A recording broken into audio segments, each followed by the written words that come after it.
I wanted to reimagine the space in a quite poetic way and set up some kind of possibility for interaction between people who came in and what was in the space itself.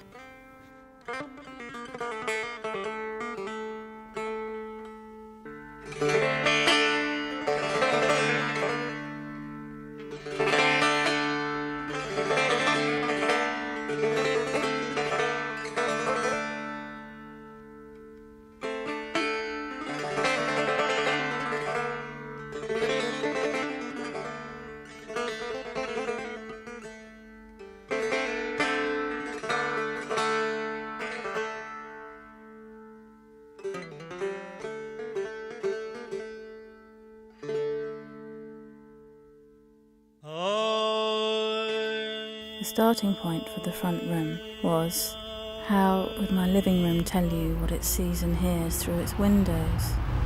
The tools I gave it to do that were 200 mirrors to reflect back the view and to bring it inside, and the sound from outside and to bring that into the space. So it's bringing what's outside inside. There are 2 large mirrors at the back, the same proportions as the windows, reflecting the view. And there are 4 speakers, so there's quadraphonic sound leading into the room. The sound is the road outside, and then moving slowly down to the sea. The sounds of the traffic slowly fade out, and you hear the sounds of the beach, and then right down to the shoreline, so then towards the end you get the sea.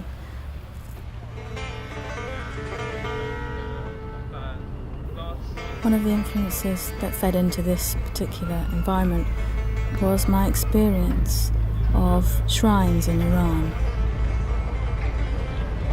They're completely covered inside in tessellated mosaic mirrors, so that wherever you look, you're faced with yourself.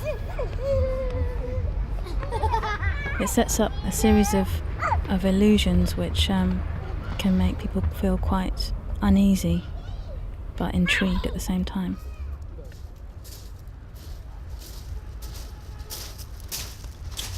It also sets up connections between people, so people glimpsing each other in the mirrors, people who don't know each other, connections that are made.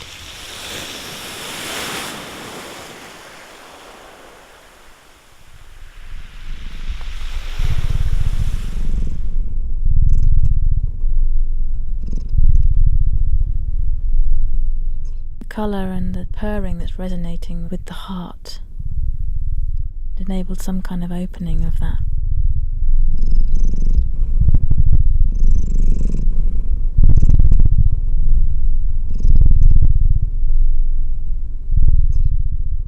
What do the walls of my corridor sound like? It seemed to be that being in the space made people more aware of themselves and the way that they were feeling. They behaved as they might do if they were on their own, but they were in fact still in a public space.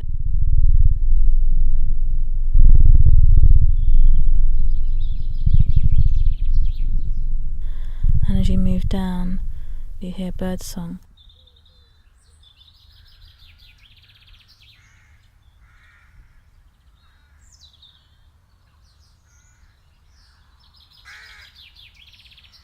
You can feel a more open landscape coming into view.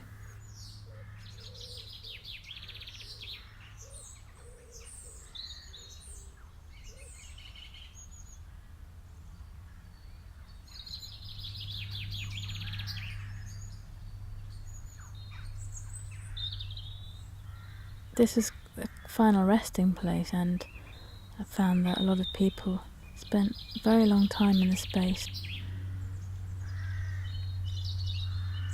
It's quadraphonic audio playing, and it's of birdsong at sunrise, mingling in with the real sounds of the garden.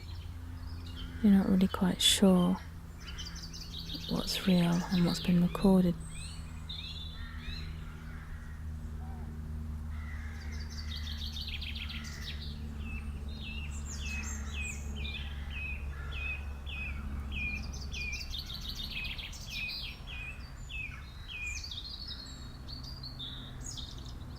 projected onto one of the walls is an artificial Japanese magic garden that's been animated and runs for about 20 minutes.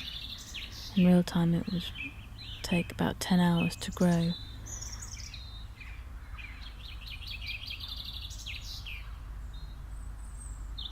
I chose the work of Rumi and Hafiz and al-Muqaddasi because it's work that I've grown up with, and it's been my main connection to that side of my culture. In the Persian tradition, the garden was a place of intense creative production, so a lot of this material was written in outside spaces. It speaks of the journey within. This piece of work is about the journey within, made visible.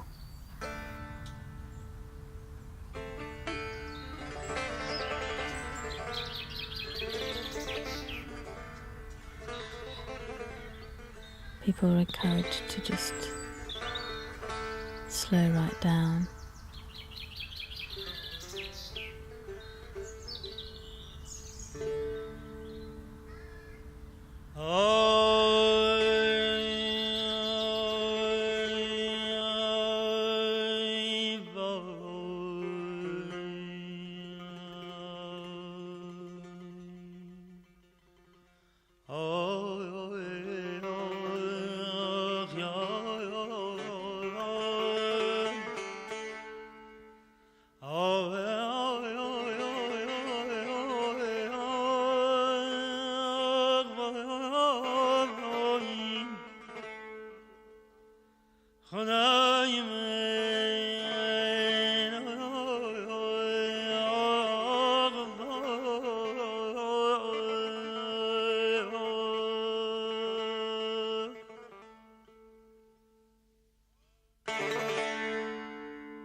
درد